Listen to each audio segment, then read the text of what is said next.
Jesus spoke to them again in parables, saying, "The kingdom of heaven is like a king who prepared a wedding banquet for his son.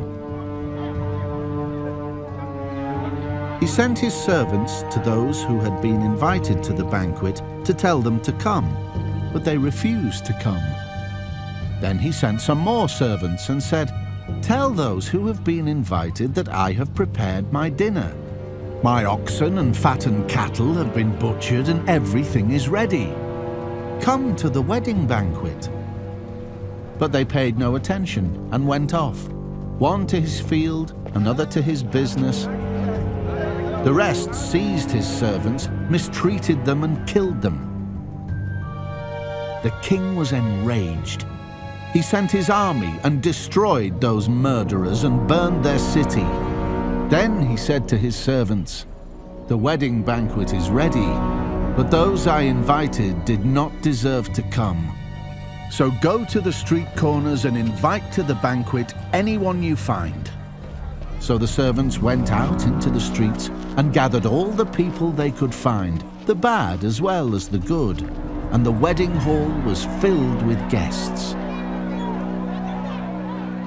But when the king came in to see the guests, he noticed a man there who was not wearing wedding clothes. He asked, 'How did you get in here without wedding clothes, friend?' The man was speechless. Then the king told the attendants, 'Tie him hand and foot and throw him outside into the darkness, where there will be weeping and gnashing of teeth. For many are invited, but few are chosen.'" Do you see a parallel running through the parables? Is Jesus going to, as a rule, talk about faith versus unbelief and then suddenly start talking about faithful believer versus unfaithful believer? Wouldn't that be a little weird? Wouldn't you think that that would be a little much to ask of us, to be able to pick out which one he's talking about? I think so. In Matthew 22, Jesus answered and spoke to them again. Who is he speaking to?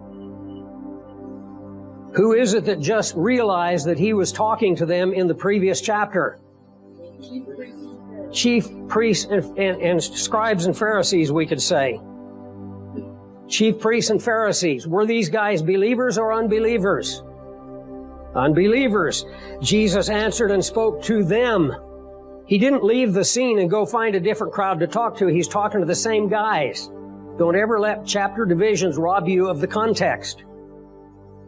The kingdom of heaven is like a certain king who arranged a marriage for his son. This sounds familiar. Who is the king? It's God the Father. Who is the Son? Jesus Christ. Who is the bride? The church. By the way, is the bride mentioned in here? How come he always leaves out the bride? He always leaves out the bride. Because the bride isn't around yet. Okay? Remember, husbands, love your wives as Christ loved the church and gave himself for her, that he might sanctify and cleanse her, that she may be without spot and without blemish, that he might present her, all of her. You don't marry a woman and just say, "I like everything but your nose, let's cut it off." That he might present her to himself as a spotless bride. Verse 3, he sent out his servants to call those who were invited. By the way, another way of translating the word invited, called. They were called. He sent out his servants to those who were invited to the wedding, and they were not willing to come. Sound like Matthew 23:37? How often I would have gathered you together, but you were not willing. Again, this guy is very patient. He sent out other servants saying, "Tell those who are invited, see, I have prepared my dinner, my oxen, my fattened cattle are killed, and all things are ready. Come to the wedding." I have to correct one thing. The word dinner is not dinner. It is breakfast. This is important. This is not the wedding feast yet. Why not? The bride hasn't showed up. You know, when Jesus spoke, there was a reason for everything He said. What they did in the ancient world was that they would have a wedding, and the bridegroom would come and take the bride, who would run out with her trousseau or her hope chest. They would go to the place prepared. She would dress herself up, and then they would come to the wedding feast. Meanwhile, the guests are showing up through the day. And they had people who were preparing. The tables were set up. The whole place was decorated. And the guests are arriving. And when you arrived, you didn't stand around outside saying, man, I didn't know I was going to get here 3 hours early. You were taken in, and there was food for you. And the word that is used here is a word for the early meal. We would call it a brunch, somewhere around early lunch. And you would feast and drink through the day. And by the way, the oxen and the fatted cattle are killed, and that means they are being prepared. Come to the wedding. But they made light of it, and they went their ways, one to his farm, another to his business. The rest seized his servants and treated them spitefully and killed them. Sound familiar? Do you see a parallel running through the parables? Verse 7, when the king heard about it, he was furious. He sent out his armies and destroyed those murderers and burned up their city. What happened to Jerusalem? God sent an army to destroy the city. Jesus knew exactly what he was talking about. Verse 8, then he said to his servants, the wedding is ready, but those who were invited were not worthy. What is the difference between not being worthy here and not being worthy in Matthew chapter 8 as the centurion? They're all unworthy, and one realizes it and the others don't. They're all unworthy, and one, because of his unworthiness, turns to faith, and the others don't. They were not worthy, therefore go into the highways. Some translations say the highways and the byways. This means the side roads. Go down the gravel roads. As many as you find, invite to the wedding. In another passage, the parable talks about they went out and they got the crippled and the maimed and the halt and the blind. In other words, these are not the normal guests that you would pick. And Jesus uses that analogy because in the mind of the Jewish people of his time, the Gentiles, as one rabbi said, are fit only to ignite the flames of hell. So Jesus said, oh, you want to picture him that way? I'll picture him that way. Here's a guy who's blind. This guy's crippled. Here's a guy who is deaf. Bring him in. That's exactly what he did. So the servants went out on the highways, and they gathered together all whom they found, both bad and good. This is bad and good in human estimation.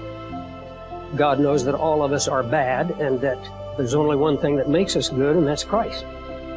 The wedding hall was filled with what? Does your translation say the wedding hall was filled with the bride?